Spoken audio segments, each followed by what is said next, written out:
Et justement, le Grand Palais, vous pouvez le découvrir dans le livre du comédien Laurent Deutsch, qui est aussi passionné d'histoire. Son ouvrage Métronome sur Paris s'est vendu à plus de 500 000 exemplaires. Et une version illustrée vient de paraître. Laurent Deutsch y manifeste ses talents de conteur, qui suscitent d'ailleurs l'enthousiasme jusque dans les écoles. Un exemple dans un établissement du 18e arrondissement avec Anne-Marie Blanchet et Éric Bérat. Voilà des pierres du XVIIe siècle, dans le même siècle que Henri IV. Ah, il est mort en 1660. 1610. 14 mai. Ouais. Qu'un simple passant lui parle d'histoire et le comédien Laurent Deutsch devient intarissable. Les pierres, elles trichent pas, elles sont neutres. Et c'est elles que j'écoute, c'est elles qui me parlent.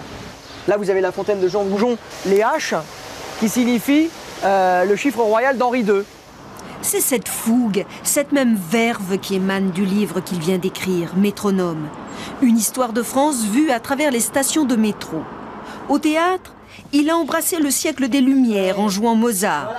Au cinéma, il a incarné un La Fontaine en délicatesse avec Louis XIV. Le voici donc presque naturellement professeur d'histoire. Bonjour. Bonjour. Lina, vas-y. Louise Michel. Louise Michel, ouais, je savais qu'il y avait... beaucoup la commune.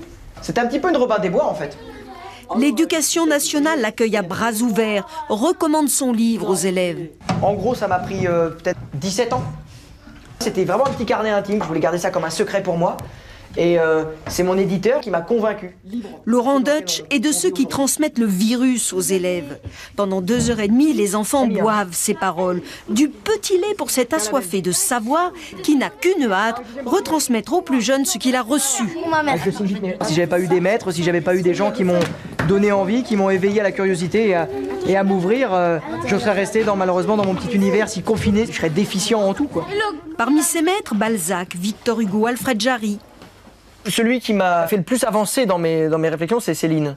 C'est répugnant. En même temps, c'est tellement visionnaire. C'est grâce à eux, je m'appuie sur eux, sur tout ce qu'ils ont légué au monde pour pouvoir, à mon tour, me faire mes idées, fixer et me forger une opinion et une morale. Il s'imbibe de tout. Des livres, des pierres, des êtres qu'il rencontre.